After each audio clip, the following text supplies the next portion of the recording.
আমাদের বিরুদ্ধে নানা ষড়যন্ত্র হয়েছে, নানা প্রোপাগান্ডা হয়েছে।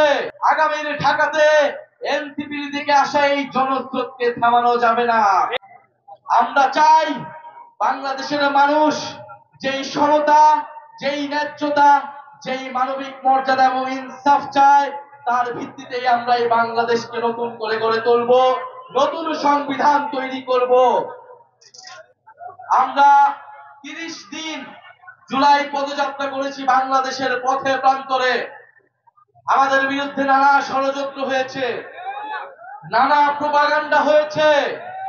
আমাদের এই পদযাত্রায় যেই জনস্রোত নেমে এসেছিল, সেই জনস্রোতে ঈর্ষান্বিত হয়ে আমাদের বিরুদ্ধে অপপ্রচার চালানো হয়েছে।